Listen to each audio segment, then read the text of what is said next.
नमस्कार विद्यार्थी मित्रांनो, ग्रो अकॅडमी या प्लॅटफॉर्मवर तुमचे मनापासून स्वागत आहे. विद्यार्थी मित्रांनो, आपण 2021च्या टीईटी पासून आतापर्यंत कायमस्वरूपी विद्यार्थ्यांना ऑनलाईन मार्गदर्शन करत असतो. विद्यार्थी मित्रांनो, आजच्या या व्हिडिओमध्ये आपण टीईटी परीक्षेचा डिटेलमध्ये सिलेबस पाहायचा आहे. टीईटी परीक्षा देणं किती आवश्यक आहे हे तुम्हाला माहीतच आहे, तरी पण मी काही गोष्टी सांगेन. ज्या विद्यार्थ्याला 1ली ते 8वी पर्यंतचा शिक्षक व्हायचा आहे त्या विद्यार्थ्यांनी टीईटी परीक्षा देणं बंधनकारक आहे. डीएड वाले असतील किंवा डीएड प्लस ग्रॅज्युएशन पूर्ण असेल, पेपर 1, 2 दोन्हीही द्या. जे विद्यार्थी बीएड कंप्लीट आहे त्या विद्यार्थ्यांनी 6 ते 8 पर्यंतची टीईटी द्या. ज्यांचं बीपीएड कंप्लीट आहे त्यांनी सुद्धा 6 ते 8 पर्यंतची टीईटी देऊन ठेवा. विद्यार्थी मित्रांनो, अतिशय गांभीर्याने घ्यायचे, कारण येत्या काळामध्ये आपण ज्या विषयामध्ये ग्रॅज्युएशन केलेलं आहे त्या विषयातल्या खरंच रियालिटीमध्ये जागा रिक्त आहेत का आणि त्या रिक्त जागेसाठी आपण पात्र आहोत का. बऱ्याच विद्यार्थ्यांनी मेसेज केला, एका व्हिडिओमध्ये पण सांगितलं होतं, एमबीए करतात बीएड करतात, इंजिनिअरिंग करतात बीएड करतात किंवा बीकॉम करतात बीएड करतात. त्यांनी एक सपोर्ट सिस्टीम म्हणून दुसरं सुद्धा एखादं ग्रॅज्युएशन तयार ठेवावं. कारण काय आहे त्याच्या मागे, बीकॉमचे, इंजिनिअरिंगचे, एमबीएचे, बीबीएचे जर विषय बघितले 1ली ते 8वी वर्गापर्यंत या विषयाचा कसलाच संबंध नाही, 9वी 10वीला सुद्धा संबंध नाहीये आणि याच्या तुरळक जागा येतात. त्याचं नुकसान आपल्याला भविष्यात होऊ नये यासाठी तुम्ही जरा थोडासा मार्ग पीजी करा. ज्यांचं बाबा बीबीए झाले त्यांनी एमकॉम वगैरे करून घ्या. ज्यांचं बीकॉम झालेलं आहे त्यांनी एमकॉम करून घ्या. किमान 11वी 12वीला तरी तुम्हाला तेथे पवित्र पोर्टलच्या माध्यमातून संधी मिळणार आहे.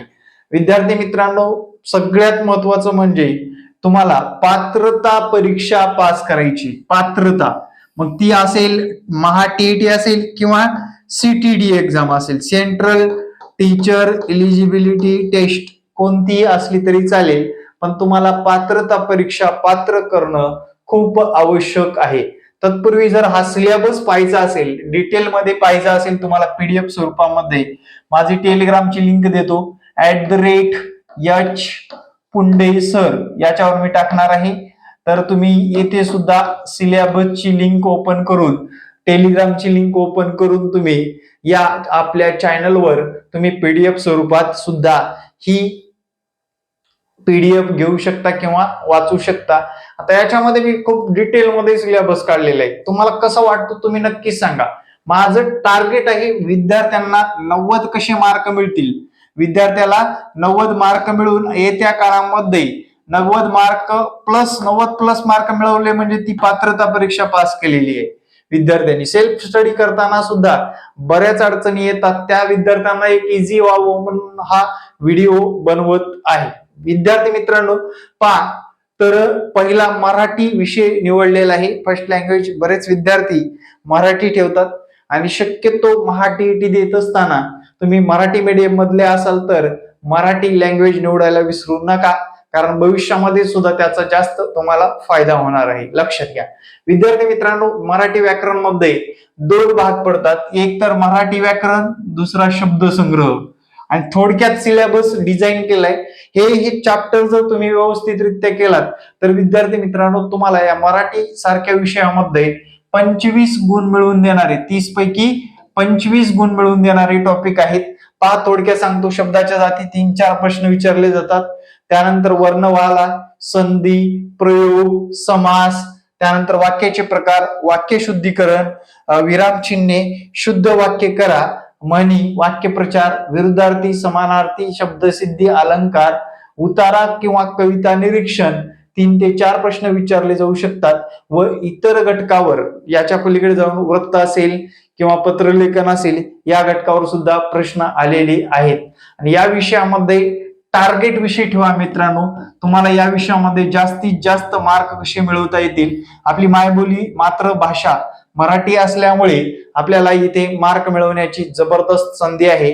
याच्यासाठी थोडक्यात सांगतो, जुना असू द्या नवं असू द्या कोणतंही असेल तरी चालेल, बाळासाहेब शिंदे सरांचं किंवा मोरा वाळिंबे सरांचं पुस्तक रीड करायचंय व्यवस्थित रित्या.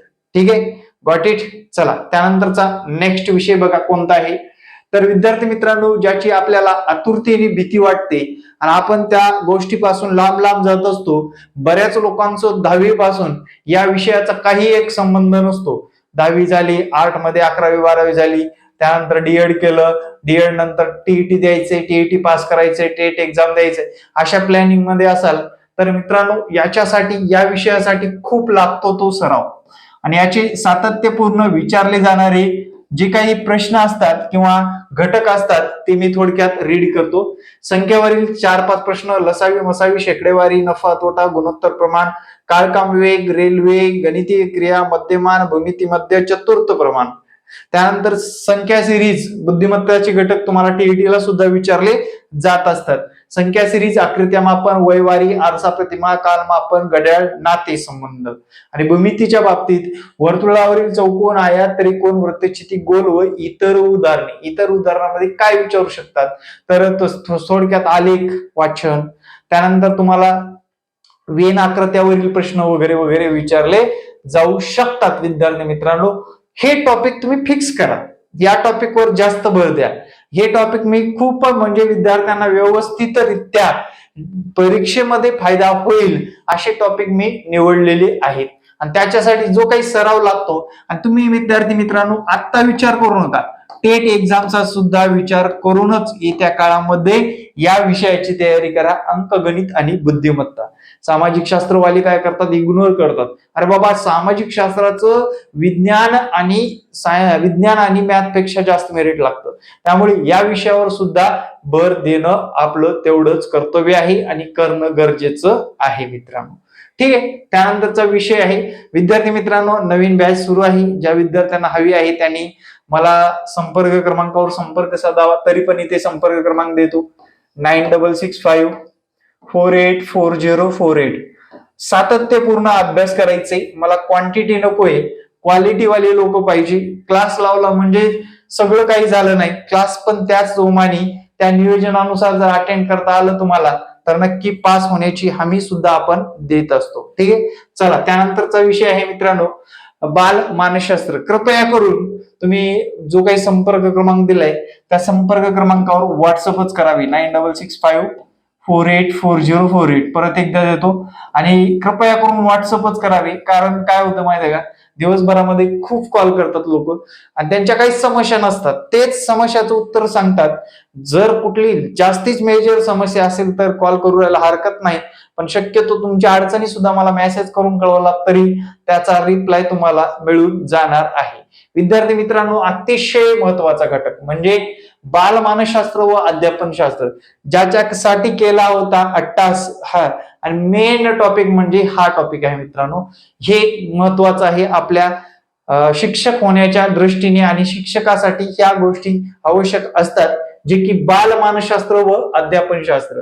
अध्ययन प्रक्रिया व स्वरूप, अध्ययनावरील प्रक्रिया करणारे घटक, अध्ययनाचे संक्रमण जे की तुम्हाला माहित आहे, अध्ययन व बालकाचा विकास, अध्यापन प्रक्रिया, अध्यापकाचे व्यक्तिमत्व, प्राणी व त्यावरील प्रयोग, शास्त्रज्ञ, बालकांच्या विकासाचे टप्पे, बुद्ध्यांक मापन, बालकाच्या मनाचा अभ्यासशास्त्र, विकासाचे टप्पे, उपपत्ती, अध्ययन प्रक्रिया, अध्यापनावरील परिणाम करणारे घटक, बुद्धिमत्ता व अध्ययन संक्रमण, अध्यापकाचे व्यक्तिमत्व व इतर घटक, या घटकावर तुम्हाला सातत्याने प्रश्न विचारले जात असतात.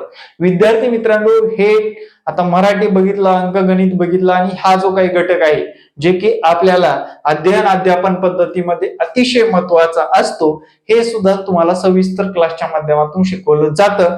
यासाठी जर पुस्तकं म्हटलं विद्यार्थी मित्रांनो, अगदीच तुमच्या महत्वाची पुस्तकं जर बघितलं, तुम्ही जे काही डीएड बीएड ला शिकलात मानसशास्त्र, त्याच्यावर थोडासा जास्त भर दिलात तर तुम्हाला याच्यामध्ये सुद्धा मार्क पडत असतात. बरेच विद्यार्थी सेल्फ स्टडी करतात, त्यांच्यासाठी हा सल्ला आहे. विद्यार्थी मित्रांनो, त्यानंतरचा विषय कोणता, तर त्यानंतरचा आपलं म्हणजे आपल्याला अवघड जातं, मार्क मिळवून थोडं अशक्य वाटतं बऱ्याच लोकांना. तो म्हणजे इंग्लिश व्याकरण. मराठी पहिली लँग्वेज, सेकंड इंग्लिश निवडा, म्हणजे तुम्हाला अजून सोपं जाईल, जे की परीक्षा क्रॅक करण्यासाठी. पात्रता परीक्षा तुम्ही क्रॅक करणं खूप महत्वाचं असतं. त्याच्यामध्ये विचारले जाणारे प्रश्न, चेंज द वाईज फिक्स आलाय, direct indirect question tag, preposition, article, question tag, परत झालं figure of speech, question error आहे इथे, सेंटेन्स एरर आहेत, स्प्लिट मिसमॅच म्हणजे एखादं स्पेलिंग वगैरे मिसमॅच असेल तर त्याला दुरुस्त करून लिहा, असा सुद्धा प्रश्न विचारला जातो. वर्ड्स म्हणजेच विद्यार्थी मित्रांनो similar word, opposite word, phrase, one word substitution आणि पंक्च्युएशन मार्क या घटकावर सातत्यपूर्ण प्रश्न आलेले आहेत. आता जर विद्यार्थी मित्रांनो खरेच मार्क मिळवायचे असतील 1, 2, 3, 4, 5, 6, 7, 8, 9, 10, 11, 12, 13, 14, 15 साधारणपणे 15 प्लस कसे मार्क येतील या विषयामध्ये हे पाहणं गरजेचं आहे. आणि हे टॉपिक केलं तर तुमचं 15 प्लस स्कोर जायला कुठलीच हरकत नाही. याच्यामध्ये अजून भर पडू शकते, हे टॉपिक अजून 2-3 प्रश्न कुठले कुठले टॉपिक विचारले जाऊ शकतात. यासाठी ना जबरदस्त बनवलेले एक पुस्तक आहे बाजारामध्ये बाळासाहेब शिंदे सरांचं. बाळासाहेब शिंदे सरांचं मराठी व्याकरणही वापरा आणि इंग्लिश व्याकरणही वापरा. काही लोक त्याचा फोटो पाठवतात आणि हेच आहे का विचारतात. काय राव तुम्ही, आपण शिक्षक होतोय, मग इंग्लिशचं ग्रामरचं स्पर्धा परीक्षेचं पुस्तक वापरा. फोटो पाठवून म्हणतात हेच आहे का. एवढा सुद्धा आपण हलगर्जीपणा केलेला आहे आतापर्यंत अभ्यासामध्ये. थोडा अभ्यासाला गती देणं तेवढंच गरजेचं आहे. ठीक आहे, त्यानंतरचा नेक्स्ट क्वेश्चन घ्या. तर परिसर अभ्यास व सामाजिक शास्त्राचे विषय कोणते असतात. विज्ञान असतं मित्रांनो, इतिहास असतं, भूगोल असतं, नागरी प्रशासन असतं, संगणक असतं, माहितीच्या अधिकारावर, पर्यावरणावर, इतर चालू घडामोडीवर प्रश्न विचारले जात असतात. म्हणजे विद्यार्थी मित्रांनो याच्यामध्ये एवढे सब्जेक्ट इन्क्लूड असतात. एवढ्या सब्जेक्टचा व्यवस्थितरित्या अभ्यास करणं गरजेचं असतं. याच्या क्लासच्या मागे लागू नका मित्रांनो, कारण काय होतं एखादा विज्ञानाचा घटक शिकून आपण वेळ वाया घालवतो. याला ना जास्त करून पाठ्यपुस्तकावरील जे काही बाजारात भेटते तुम्हाला मटेरियल त्याचा उपयोग करा. क्लासच्या विद्यार्थ्यांना तर मी प्रॉपर नोट्स दिलेले आहेत, जे की अतिशय महत्वाचे आहेत. त्याने जर रीड केल्या तर या विषयामध्ये सुद्धा 20 प्लस गुण मिळवण्यासाठी कुठलीच हरकत नाहीये. लक्षात घ्या, कुठलीच हरकत नाहीये. त्यानंतर विद्यार्थी मित्रांनो तुम्हाला आपल्या क्लासमध्ये काय काय भेटणार आहे थोडक्यात सांगतो. लाईव्ह क्लास होतील, त्यानंतर recorded, e notes, PYQ practice होईल. आणि विद्यार्थी मित्रांनो आपल्याला जे काय अपेक्षित आहे ते सक्सेस मिळवण्यासाठी तुम्हाला कायमस्वरूपी मोटिवेट ठेवलं जाणार आहे. ठीक आहे, लाईव्ह क्लास असणार, नंतर पण पाहता येणार. ज्यांना नोकरी वगैरे आहे त्या विद्यार्थ्यांना नंतर सुद्धा पाहण्याची सुविधा उपलब्ध केलेली आहे. किती पण वेळेस पाहू शकता. सर्व विषय कव्हर केले जाणार, सर्व विषयाच्या नोट्स दिल्या जाणार ऍपवर. ज्या काही सर्व विषयाच्या नोट्स ऍपवर, विषयानुसार शिक्षक असणार, पास होण्याची हमी असणार. आणि शेवटी माझं परत संपर्क क्रमांक आहे. संपर्क क्रमांक हात जोडून विनंती आहे, कमी कॉल करा. अडचणी असतील तर मेसेज व्हॉट्सअपला केले तरी चालेल. व्हॉट्सअपला तुम्हाला जसा वेळ भेटेल तसं मी मेसेज करतच राहतो. इतर शिक्षकांप्रमाणे किंवा इतर अपडेट चॅनल प्रमाणे मी तुमचे कॉल उचलत नाही किंवा मेसेजला रिप्लाय देत नाही असं नाही, पण विद्यार्थ्यांना योग्य मार्गदर्शनाचा प्लॅटफॉर्म आपण उपलब्ध केलेला आहे. थोडस लेट होतं, कुठे कामात असल्यानंतर तुम्हाला उत्तर मिळत नाही, त्यावेळेस खरंच मनापासून समजून घेत चला. आणि जे काही व्हॉट्सअप करा म्हटल्यानंतर व्हॉट्सअप करत चला, कारण प्रत्येकांचे वेगवेगळे प्रॉब्लेम आहेत. लोक कमी, प्रॉब्लेम जास्त आहेत, पण प्रॉब्लेमला आपल्याला फेस करून या परीक्षा क्रॅक करणं सुद्धा तेवढंच महत्वाचं आहे. ठीक आहे, चला त्यानंतर विद्यार्थी मित्रांनो लक्षात घ्या, टीईटीचा मी सिलेबस मांडलेला आहे. आता याच्या पुढे बऱ्याच विद्यार्थ्यांची मागणी आहे, अशाच पद्धतीने टेट एक्झामचा सुद्धा सिलेबस घेऊन येणार आहोत. त्यासाठी सर्वात प्रथम आपलं लाल बटन दाबून घ्यायचे, म्हणजे सबस्क्राईब करायचे. आणि आपलं टेलिग्राम चॅनल पण देतो @H कुंडे सर, याला जॉईन करायचे मित्रांनो. तर व्हिडिओ कसा वाटला, एक्सप्लेनेशन कसं वाटलं, जिथे जिथे आपल्याला टॉपिक महत्वाचे आहेत ते टॉपिक मी कव्हर करण्याचा आणि याच्यामध्ये टाकण्याचा प्रयत्न केलेला आहे. काही चूक भूल माफ असेल. Thank you very much. जय हिंद मित्रांनो, भेटू नेक्स्ट व्हिडिओ मध्ये. जय हिंद, जय महाराष्ट्र. धन्यवाद, बेस्ट ऑफ लक. जय हिंद, जय महाराष्ट्र.